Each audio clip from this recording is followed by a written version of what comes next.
Oi gente, tudo bem com vocês? No vídeo de hoje eu vim trazer o juramento que nós estudantes de medicina fazemos no final da nossa graduação. Você sabe qual é esse juramento? Você sabe de onde veio esse juramento e por que a gente faz ele? Então vamos lá, bora lá que eu vou contar pra vocês.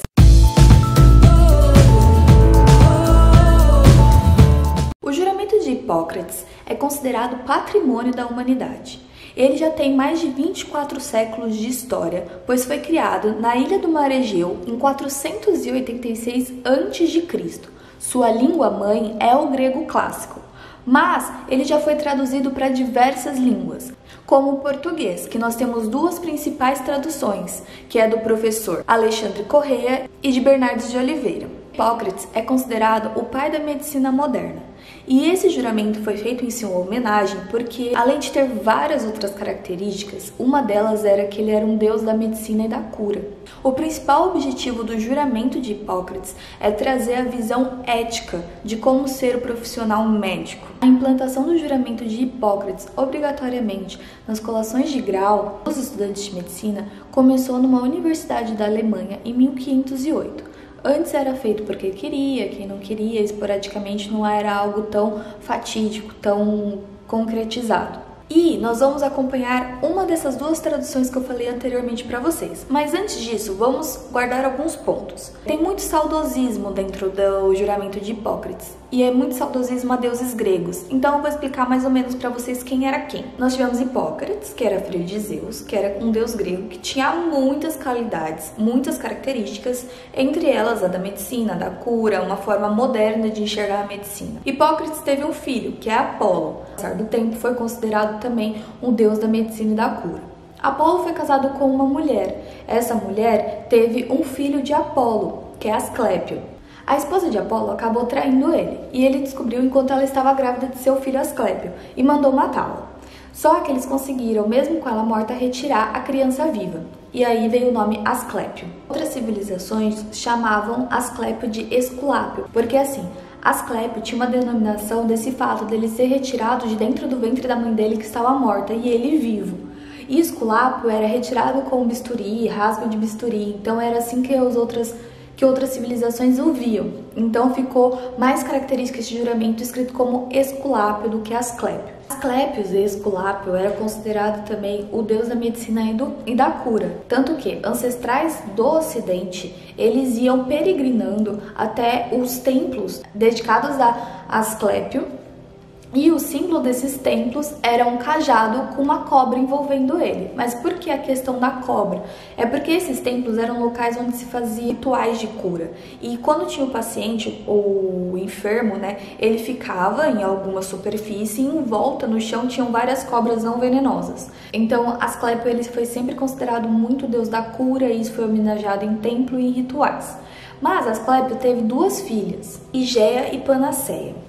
Se por um lado Asclépio era visto como deus da cura, Higeia era vista como a deusa da prevenção, tanto que a palavra higiene veio da origem de Higeia, porque ela era considerada a deusa da prevenção, da saúde, do saneamento. Sua outra filha chamava Panaceia, que era considerada a deusa da cura. Ela tinha uma poção que ela dava para as pessoas que estavam enfermas e curava qualquer doença. Quando você dá o termo de Panaceia, é considerado um medicamento universal, cura muitas doenças, etc.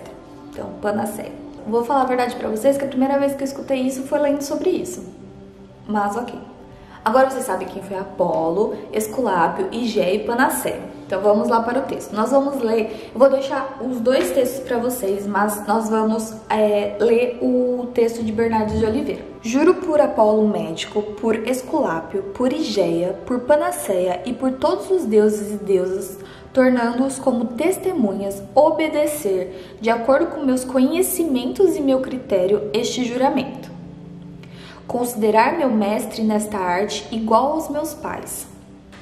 Fazê-lo participar dos meios de subsistência que dispuser e, quando necessitado, com ele dividir meus recursos. Considerar seus descendentes iguais aos meus irmãos.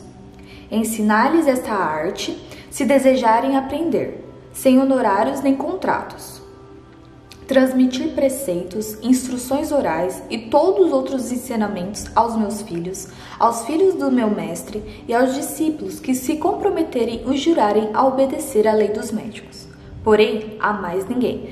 Então, o que nessa parte, né, eles querem dizer? Eles querem mostrar como que é uma coisa que a gente vê muito na medicina. A gente fala assim, nossa, como a medicina é hierarquizada, como a medicina são profissionais unidos pela medicina, né? Não unidos uns com os outros, mas unidos pela medicina. A gente vê que tem muito disso já no juramento, mostrando que o médico, ele vai sempre ouvir o mais velho, ele vai estar sempre querendo ensinar o mais novo que queira aprender. Então, você vê muito na faculdade como se você tem um médico e o filho desse médico entra na faculdade, nossa, como é um tratamento, não que seja diferente, tá, gente? Mas, tipo, aquela pessoa, nossa, você é filho de tal pessoa.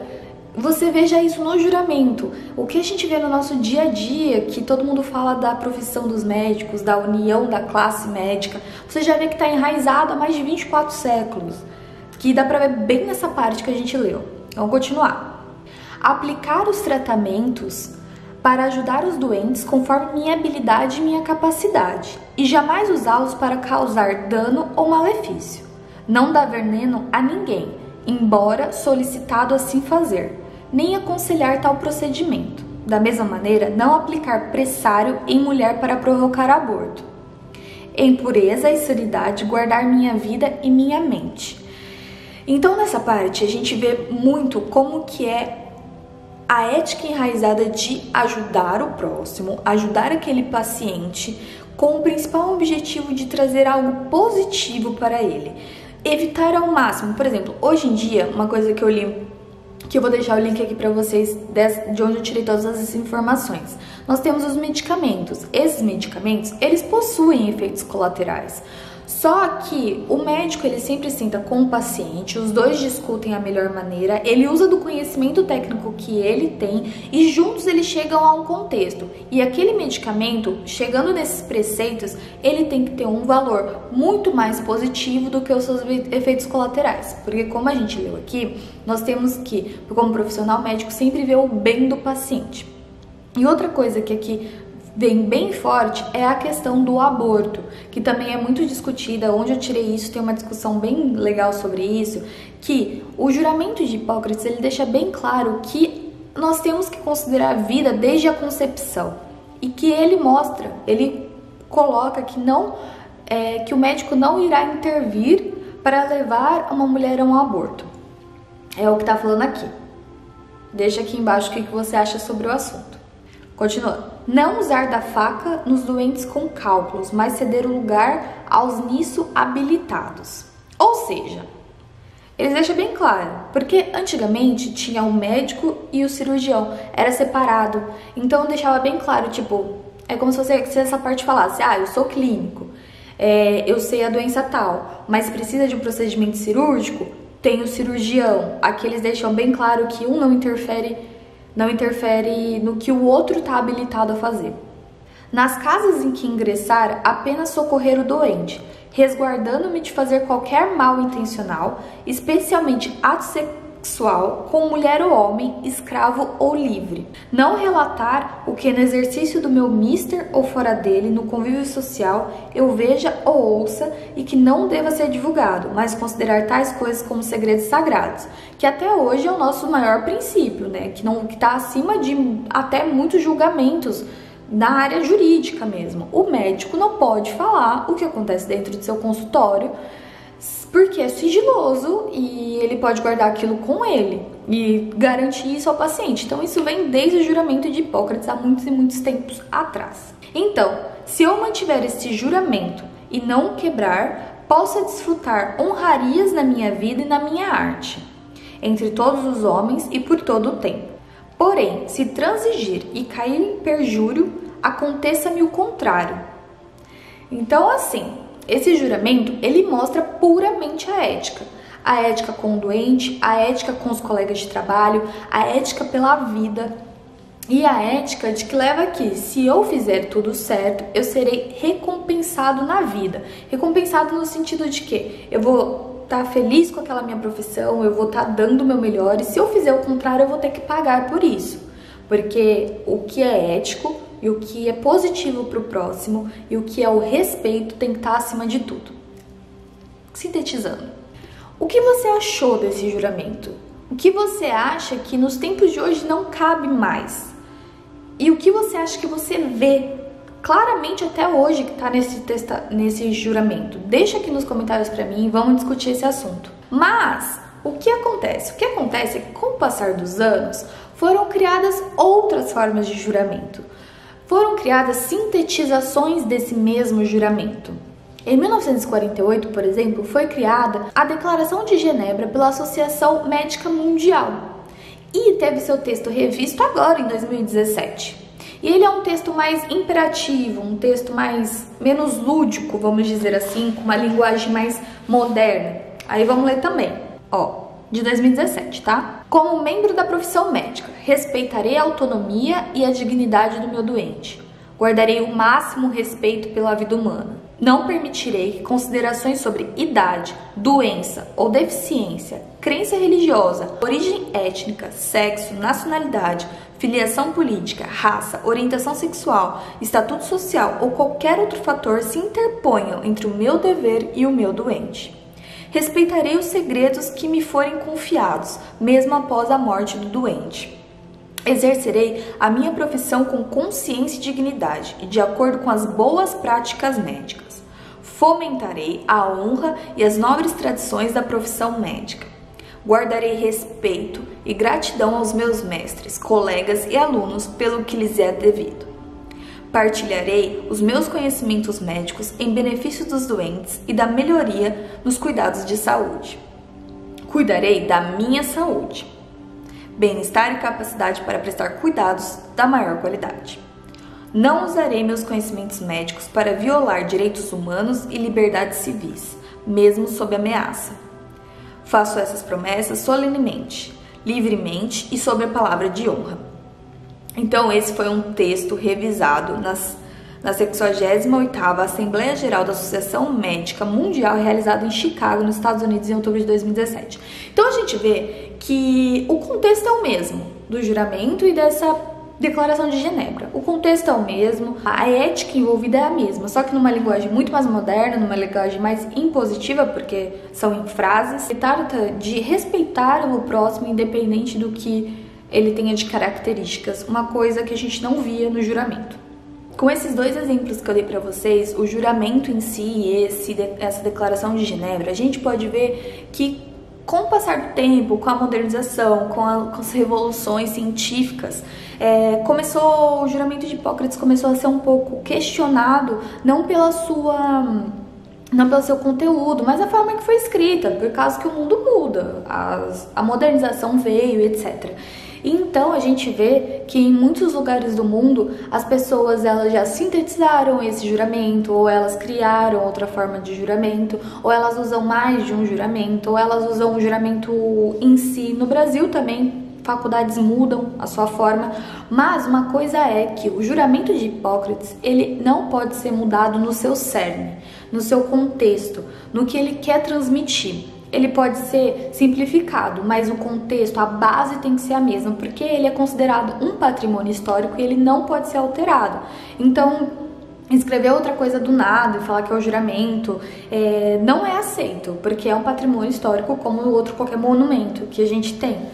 Então, hoje em dia, tiveram várias adaptações, tiveram reduções, mas a essência é a mesma. E se você parar pra pensar, uma coisa que eu tava vendo, né, ao ler esse texto, ao ler essas coisas, é que o que a gente vê da medicina, da relação médico-paciente, do que a gente aprende na faculdade, se você parar pra pensar como é tratada as relações associativas dos médicos, como é tratada a relação de médico para médico, ela vem de uma base de mais de 24 séculos. E por mais que nós mudemos as palavras e por mais que algumas coisas sejam adaptadas, e realmente tem que ser, porque nós estamos em completamente outra era, vamos dizer assim, Muitas coisas têm que ser revistas, muitas coisas têm que ser simplesmente aceitas no mundo, porque se um dos principais preceitos é lutar pela vida, não importa como que é ou não essa vida, se você tá lutando por ela, sabe? Então, com certeza, tem coisas que precisam ser revistas, coisas que precisam ser adaptadas, mas quando você entra nesse mundo da medicina, você vê claramente como esse juramento, ele está vivo há muitos e muitos anos, em cada situação. Por exemplo, eu sabia que esse juramento existia, eu já tinha lido alguma vez, mas eu nunca tinha parado para ler alguma análise dele. E quando eu li, eu vi aquilo, eu falei, caraca, meu, o cara era da Grécia Antiga, milhares de anos atrás. E eu vejo isso hoje. Eu vejo isso ser usado como justificativas até hoje. Eu vejo isso intrínseco nos médicos até hoje. É muito louco, não sei, eu não sou nenhuma filósofa, aliás, eu sou de exata, gente, então fica difícil pra mim. Mas eu acho interessante, eu acho legal, eu gosto de trazer até esses vídeos porque eu tô aprendendo coisas que, por exemplo, eu não queria chegar na minha formatura e nem saber do que eu tô falando. Vou jurar um negócio que se eu não quisesse, entendeu? A gente não tem a escolha. Mas também não querer é estranho, porque esse juramento é bem bom. É bem válido eticamente. Tem alguns pontos aí que precisam ser discutidos melhor, principalmente na geração que nós estamos. Mas o seu cerne, como mesmo dizem, ele é essencial pra gente não esquecer por que a gente escolheu essa carreira. A gente escolheu essa carreira pra colocar a vida do paciente em primeira mão, colocar a vida do paciente como a primeira escolha, mas ao mesmo tempo cuidar da sua vida, cuidar da sua saúde, não desejar com que o seu conhecimento seja para algo ruim, mas sim para algo sempre bom, ser alguém que guarda os segredos daquela pessoa que está lhe confiando, ser alguém que respeita os mais velhos, ser alguém que quer passar o seu conhecimento aos mais novos. E a geração que a gente está sempre teve, né? Os médicos têm muita disputa e eu acho que essa parte de respeitar e repassar precisa ser um pouco mais trabalhada. Menos disputa, mais união, eu acho que é algo que tá no juramento e a gente não tá aplicando muito. Gente, é isso. Brisei, né? Espero que vocês brisem junto comigo. Escreva aqui nos comentários o que vocês acharam, se vocês sabiam como que era o juramento, se vocês tinham noção de que é tão moderno e tão antigo. Se inscreva no canal, deixa seu like se você gostou disso, se você tá gostando dessas histórias, desses aprendizados, porque eu tô gostando bastante de aprender. Espero que vocês tenham muito gostado. Um beijo, até o próximo vídeo. Tchau!